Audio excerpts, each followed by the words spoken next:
जय श्री गणेशाय नमः। ओम नमः शिवाय। ओम श्री हरे विष्णु। स्वागत है आपका श्री वचन के इस पावन ज्ञान में और भक्ति से भरे दिव्य कार्यक्रम में। आज हम बात करेंगे पौष मास में आने वाली संकष्टी गणेश चतुर्थी की महिमा, महत्व और वह पवित्र कथा जिसे सुनने मात्र से ही भगवान गणेश की अनंत कृपा प्राप्त होती है। यह वीडियो अंत तक अवश्य सुने, क्योंकि इसमें निहित प्रत्येक शब्द आपके जीवन से विघ्नों को दूर करने वाला है। हिंदू पंचांग के अनुसार पौष माह के कृष्ण पक्ष की चतुर्थी तिथि 7 दिसंबर 2025 को शाम 6:24 पर शुरू होगी और अगले दिन 8 दिसंबर 2025 को शाम को 4:03 पर समाप्त हो जाएगी। पौष मास के संकष्टी चतुर्थी का व्रत 7 दिसंबर रविवार को किया जाएगा। संकष्टी चतुर्थी को पूरे विधि विधान से शुभ मुहूर्त में भगवान गणेश की पूजा की जाती है। तो आइए अब हम जानते हैं संकष्टी गणेश चतुर्थी क्या है। पंचांग के अनुसार हर माह 2 चतुर्थी तिथियां पड़ती हैं, एक शुक्ल पक्ष की जिसे विनायक चतुर्थी कहा जाता है और दूसरी कृष्ण पक्ष की जिसे हम संकष्टी चतुर्थी के नाम से जानते हैं। संकष्टी चतुर्थी वह पवित्र तिथि है जिसे भगवान गणेश की विशेष कृपा पाने के लिए सबसे उत्तम माना गया है। इस दिन व्रती पूरे नियम, संयम और श्रद्धा के साथ उपवास करते हैं और शाम को गणेश जी की कथा सुनते हैं। दक्षिण भारत के तमिलनाडु राज्य में इसे संकटहरा चतुर्थी या गणेश संकटहरा भी कहा जाता है, क्योंकि यह व्रत संकटों का हारक यानी हर दर्द और कष्ट को हरने वाला माना गया है। अब हम जानते हैं संकष्टी व्रत की विशेषता और लाभ। नारद पुराण में इस व्रत की महिमा अत्यधिक बताई गई है। कहा गया है कि इस दिन घर में की गई पूजा नकारात्मक ऊर्जाओं को समाप्त करती है, परिवार में शांति और समृद्धि का वास होता है, जीवन की अड़चनें, रुकावटें और संकट धीरे धीरे दूर होने लगते हैं और सबसे महत्वपूर्ण, भक्तों की मनोकामनाएं शीघ्र पूर्ण होती हैं। सूर्योदय से शुरू होने वाला यह व्रत चंद्र दर्शन के बाद ही पूर्ण होता है।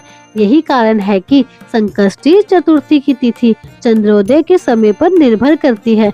कभी कभी ऐसा भी होता है कि चतुर्थी तिथि अगले दिन पड़ती है, लेकिन चंद्रोदय तृतीय को होता है, तब व्रत उसी तृतीय के दिन रखा जाता है। यही संकष्टी व्रत की विशेष गणना है। अब हम जानेंगे व्रत करने का सही तरीका।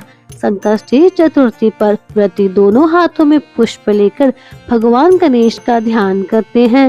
वे पूजा के इस माह की विशेष कथा को अवश्य सुनना चाहिए, क्योंकि यही व्रत का पूर्ण फल प्रदान करती है।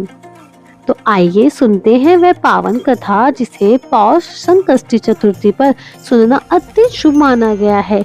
एक समय की बात है, रावण जो अपनी शक्ति और अभिमान में त्रिलोक का विजेता माना जाता था, स्वर्ग तक को जीत चुका था। एक दिन संध्या समय वानर राज बाली ने अचानक पीछे से उस पर आक्रमण किया और देखते ही देखते रावण को अपनी भुजा में दबोच लिया। बाली उसे पकड़कर किष्किंधा ले आया और अपने पुत्र अंगद को कह दिया, इसे खिलौने की तरह खेलो।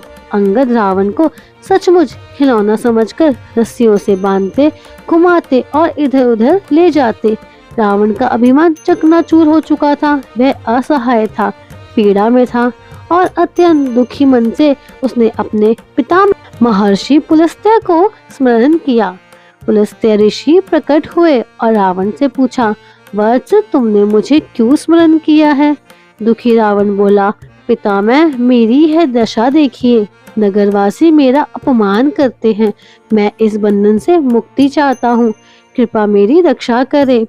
ऋषि पुलस्त्य ने रावण की स्थिति देखकर कहा, रावण डरो मत। अभिमान जब बढ़ जाता है तो देव, दानव और मनुष्य सभी का यही परिणाम होता है, लेकिन अब तुम्हारी रक्षा अवश्य होगी। उन्होंने आगे कहा, तुम विघ्न विनाशक श्री गणेश की आराधना करो। पूर्व काल में इंद्रदेव ने भी वृतासुर के दोषों से छुटकारा पाने के लिए इसी व्रत को किया था।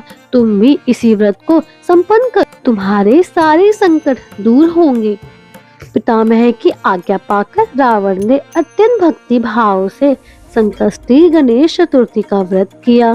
फलस्वरूप वह बंधन मुक्त हुआ और अपने राज्य को पुनः प्राप्त कर लिया। तभी से माना जाता है कि जो भी भक्त पौष मास की संकष्टी चतुर्थी का व्रत पूर्ण श्रद्धा और नियम से करता है, उसे निश्चित रूप से सफलता, विजय और सभी प्रकार के संकटों से मुक्ति मिलती है। संकष्टी चतुर्थी केवल एक व्रत नहीं बल्कि विघ्नों से मुक्ति का अद्भुत द्वार है। श्री गणेश जी की सच्ची आराधना आपके जीवन से दुख, संकट और अवरोधों को दूर करती है और आपको देती है यश, धन, वैभव और उत्तम स्वास्थ्य। अगर यह कथा आपको दिव्य और ज्ञानवर्धक लगी हो तो वीडियो को लाइक करें, शेयर करें और श्री वचन चैनल को सब्सक्राइब करके हमारी भक्ति यात्रा का हिस्सा बने। जय श्री गणेश, विघ्नहर्ता गणपति बप्पा सभी के जीवन से संकट दूर करे।